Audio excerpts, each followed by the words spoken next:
Chinchy on a Friday, brother. One day away from coming to see you. I'll be right in that on-air studio, Chinch's on-air studio tomorrow. T minus 1 day. I'm very excited, dude. You got all your stuff packed. I do. Well, Sarah started packing like on Monday. I'm like, what's going on with this suitcase? She's like, we're getting ready to go on Saturday. I'm like, nice, what? nice. Oh, dude, you got a reservation at a really awesome restaurant for before the show. Come on. Oh yeah. Chow down, dude. Oh, I can't wait, dude. I can't wait. Really? Oh, good Italian place? Yeah. Really nice. What's it called? What's it called?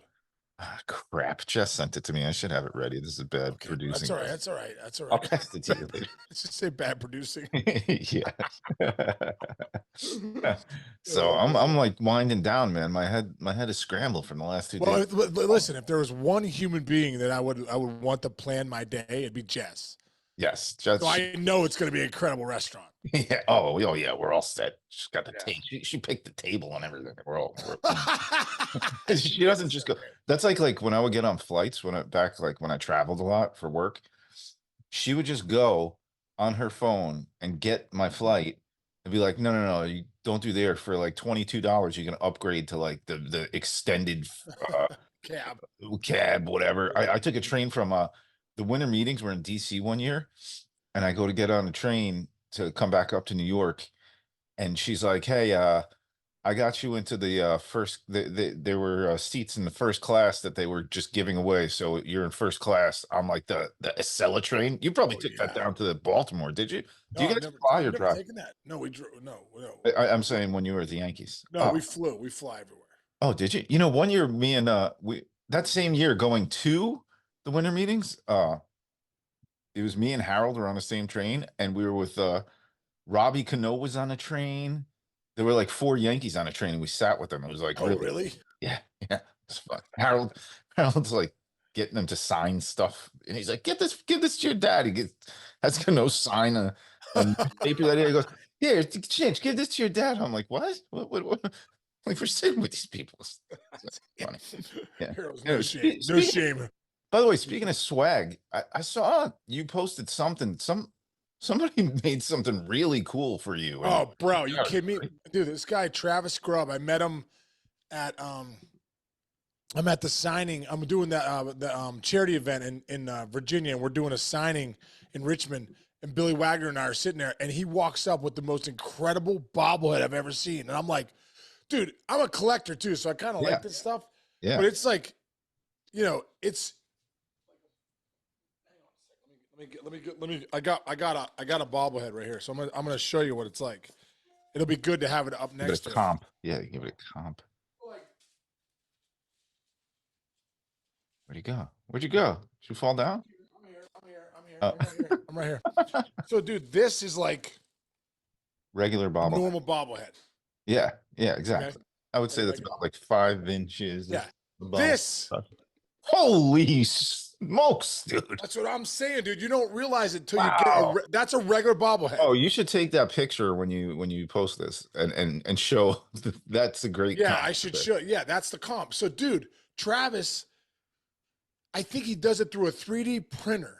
It takes him almost 80 hours to do one of these, dude. Wow. This is like a one-on-one piece. It's really cool. Yeah. So for and he's making me a Reds one, and dude, I got one coming. I told him, I said, what would be something unique? I asked him to make me a Tigers one with my back leg lift.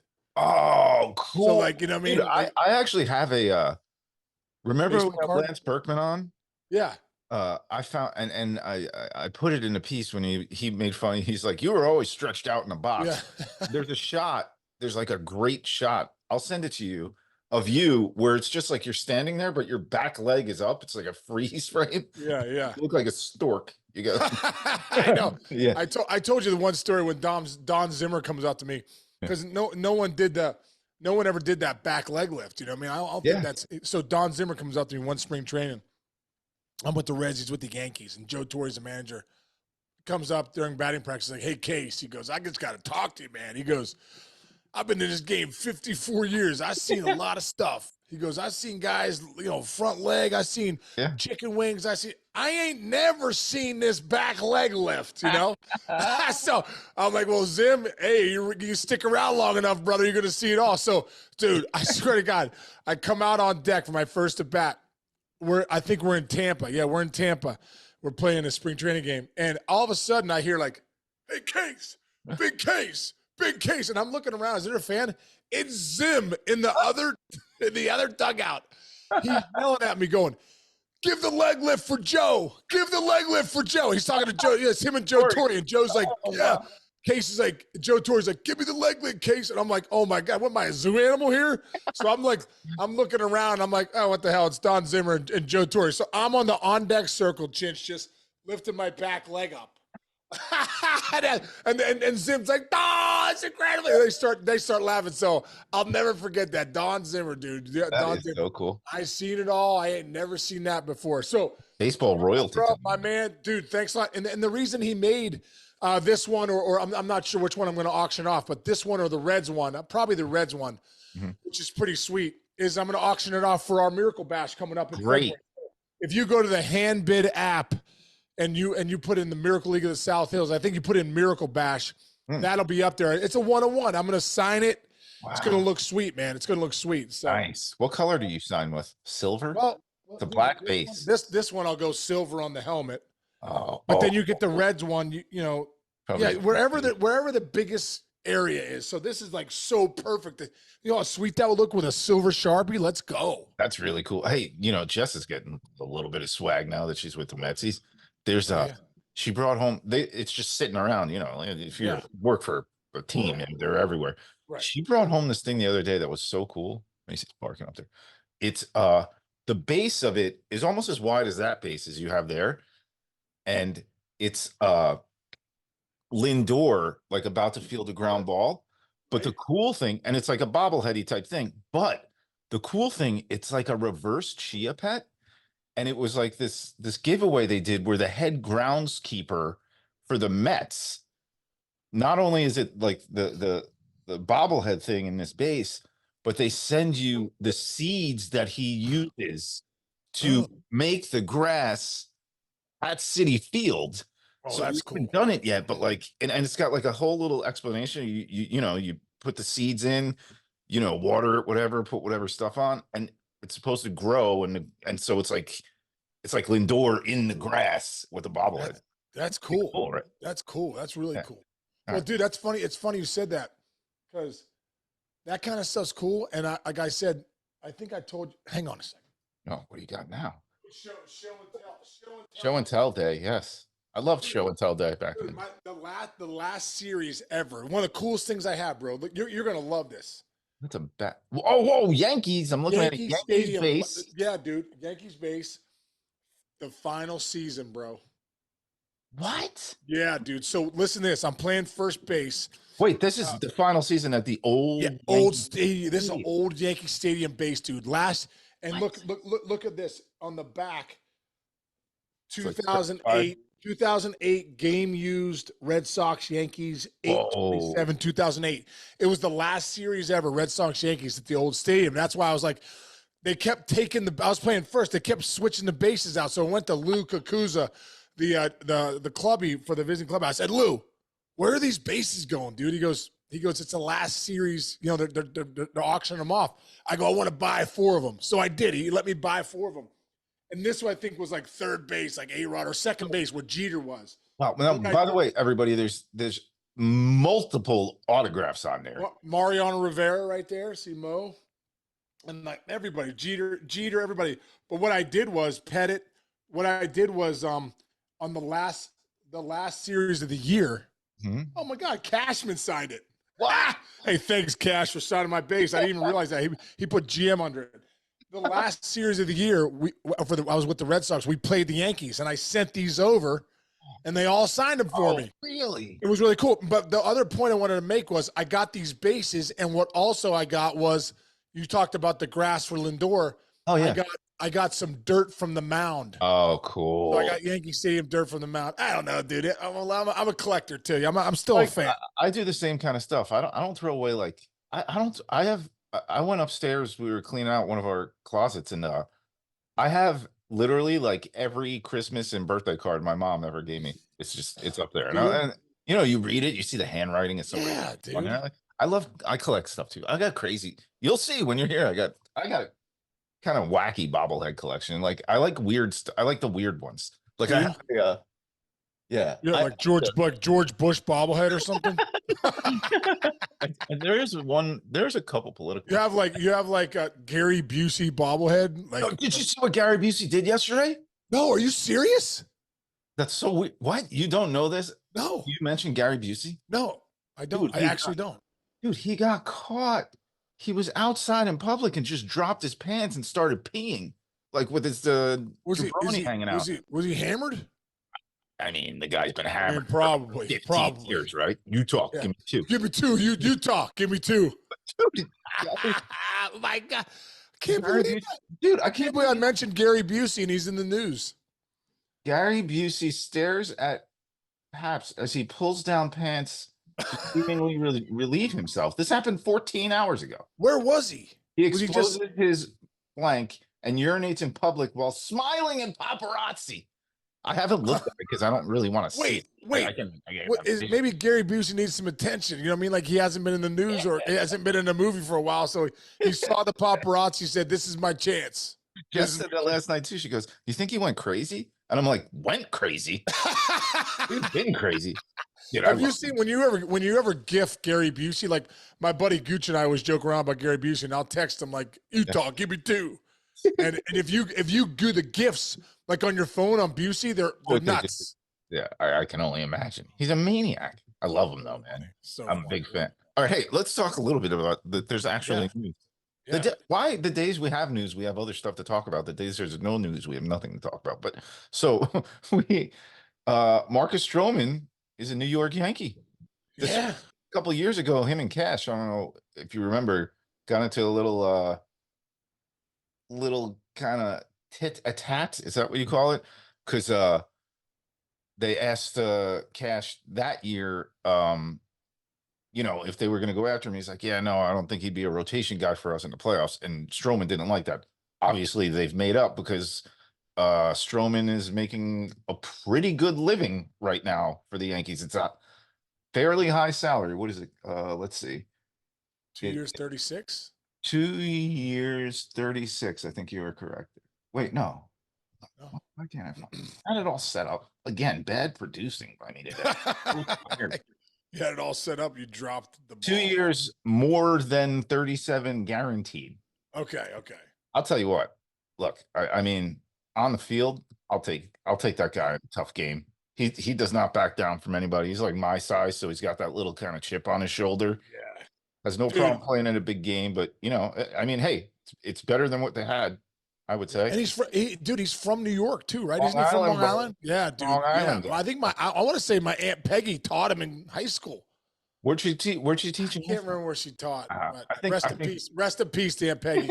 She's the greatest. I've stood next to him. I've talked to him because we're both Long Island guys.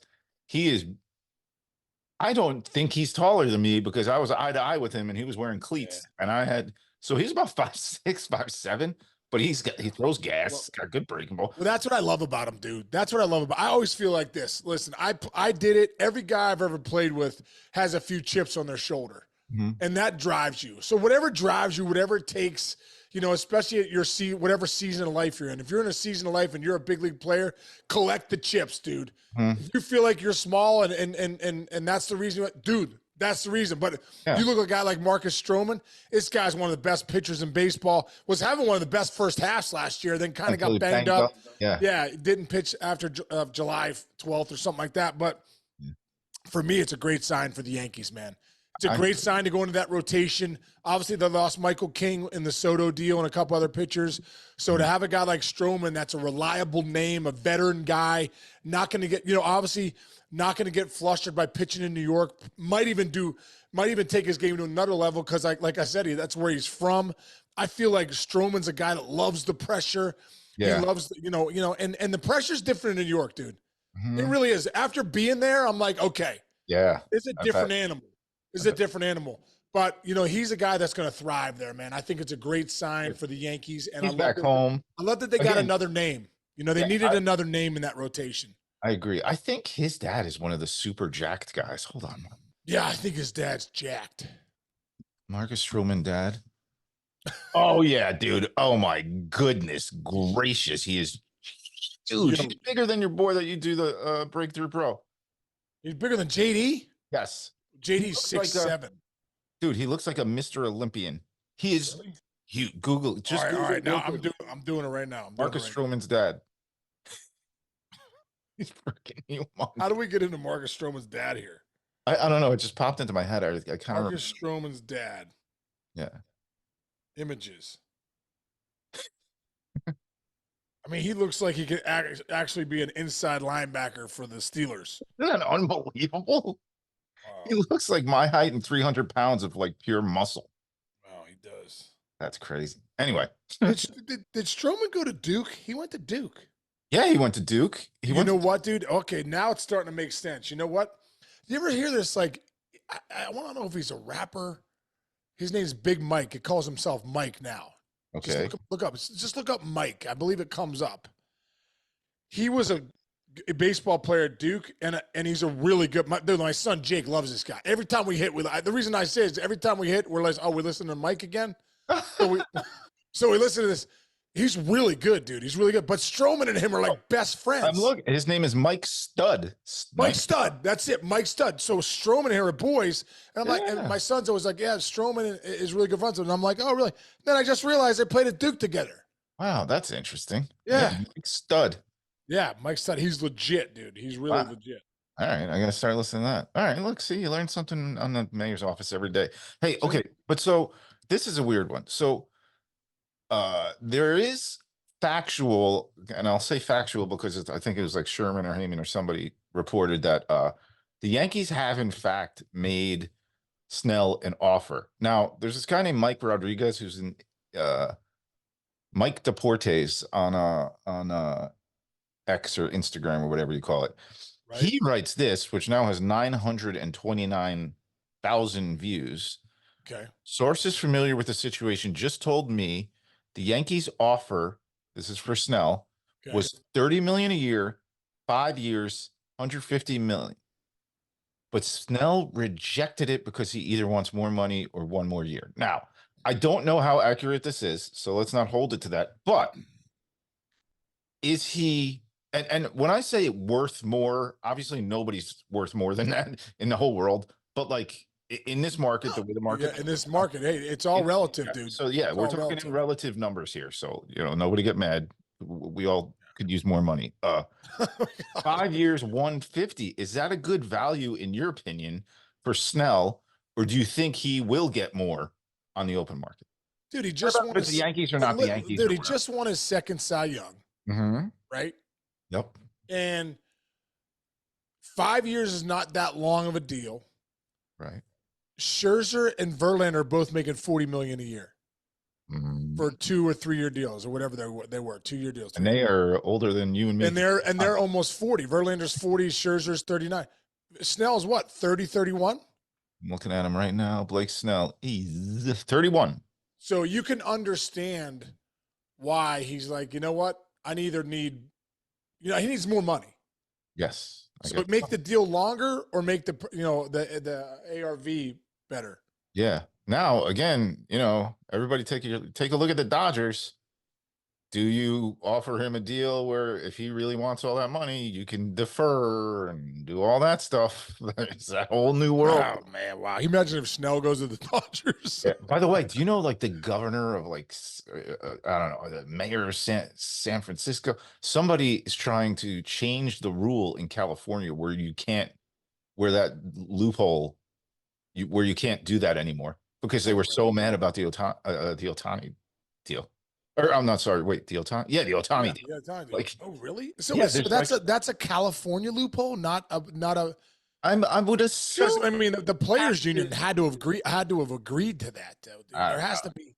I don't know what it. No, you know what it is because you're working. So basically, the argument is taxes? Like when I worked at MLB Network, it was in New Jersey, so I would get double taxed. I would get Jersey tax and New York taxes, which was the worst. That was so annoying because dude, we used to get taxed as players everywhere we went. Right, but so wherever you went. Yeah, oh my God, yeah, your accountants must have hated you. You're like 50% tax. Like to make $2 million, you had to make 4.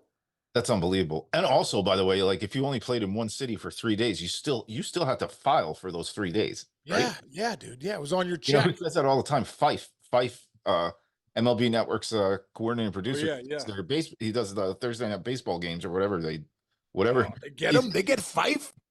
Well, Fife's like he was in a different city, so he's working in a different city for 2 days a week.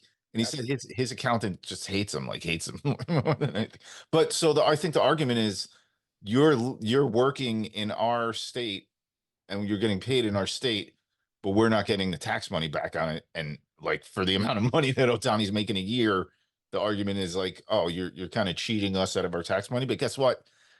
I hate taxes. I'm on the side of anybody who can make money without having to pay them.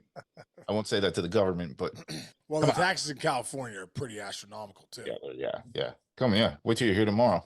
Taxes in New York aren't. I know. Believe me, I know. Shabby either. Anyway, okay. So what do you think he gets? What do you? I mean, I'm saying if you're going to give him 5. I think he could get to 35. I think it'd be 35. Yeah, I agree. 5 for 35, and he's a Yankee. Or 5 for 35, he's probably whoever he wants to be. Yeah, I like that. Yeah, so you got it. All right, so that's 5 times 5. So it's an extra 25 million. This day and age, pay him the extra 25 million. So make it 5 years, 175. Yeah, it's almost an extra year. You know what I mean? Like quick man. Yeah. That Columbia education shit working. Yeah, that's right. Do you know I took a class called Physics for Poets at Columbia. Why? And what did that help you with in real life? It helped me because you had to take a science class. Meanwhile, Columbia University has the School of Engineering and Applied Sciences. So science classes at Columbia were very difficult. So if you were a major in a different thing, I was an English and comparative literature major. How you doing? How you doing? But so to get that requirement, it was almost like first of all, it was still one of the hardest classes I've ever taken in my life, but it wasn't like astrophysics. It was just more like physics. Anyway, I digress. All right, dude, you get going. Make sure you pack all your stuff. Get your toothbrush ready. I know you will forget stuff. I will got my lotions. Oh, do you have lotions and stuff? Yeah, I got, we got to have a face lotion every once in a while. You know what I mean? All right, we got the good collagen out there. Here, I'm going to tell you one funny story. This is how good you said how good Jess is at planning and organizing. Yeah. So our towels, we have great towels. They're perfect for us. We love them. Her uncle, sounds like a dog, dude. Sounds like they're perfect for us. What are you talking about? Your dogs? No, our towels. No, no. But here, so her uncle is about your size, big dude, and he came up from Florida, and he gets out of the shower and he comes down. He's like, "Hey, your towels. Your towels aren't like kind of the big ones, are they?" We're like, "What?" And he's like, "Yeah." And he's like, "I put it on." He's like, "I felt like I was putting on like a dinner napkin." And so we realized we are small people, dude. You're coming to a hobbit house, so you're gonna hit your head a lot and all that kind of stuff. And Jess went out and ordered. She got full-size towels because she was like, I'm not gonna let Sean, like use our little towels. That's how far advanced she's her the mind best, is. dude. Well, she's the best. Well, we really appreciate that, and Sarah, she can be a little clumsy sometimes. So if you're Sarah, come here. We get a bath mat down for you. Just so I'm not talking trash on you. Can you tell Chinch sometime if you go to his house? He said the ceilings might be a little low. It doesn't matter. I'm not camera ready. It's of course you are. She just worked out. All right. I was saying, because once in a while you might trip on. What? A while, like twice a day. Twice a day, Sarah. Like, boom. That's the ones that you were aware of. Yeah. I'm like, Sarah, did you just trip again? She's like, yeah. I'm like, let's go. Or I'll be like in the other room and I'll go, oh. Yeah. Like, I'm like, you're right. You'll hear something like fall. Yeah. We'll Sarah-proof the house. We'll Sarah-proof the house. I'm 6 feet tall. Yeah. A lot to move around. Yeah, I get it. I can't control my body. Yeah, I don't fall that much because I have a low center of gravity. Shit, yeah, exactly. Yeah, when you guys come, we're gonna need you to. There's plenty of stuff that we haven't gotten to up. You guys need to grab for us. That's gonna be the only thing we're gonna ask you. Yeah, you want me to go to the supermarket with you, get you the cereal on the top shelf? I'll do it. Yeah, exactly. All right, I'm so excited to see you guys. I do. We can't. Safe travels. Can't wait to see you guys, man. We're really fired up. We land tomorrow. We'll be over there, and Corey Ellie tomorrow night. Nice dinner. Chin said we got a nice dinner lined up. Yeah. All right. All right, brother. All right, guys. Can't wait to see you tomorrow. Hey, everybody. Thanks for listening. Have a great weekend. We'll see you next week, Monday. Like and subscribe. Like and subscribe, please. We see the needle not moving that much. We need it to start moving. Okay? We'd like to say we see it moving. We need to see it moving. Folks, please like, subscribe. If you listen to us, it helps us a ton. Chich, love you, brother. Get me those towels. I'll be ready to take a shower tomorrow when I get there. All right.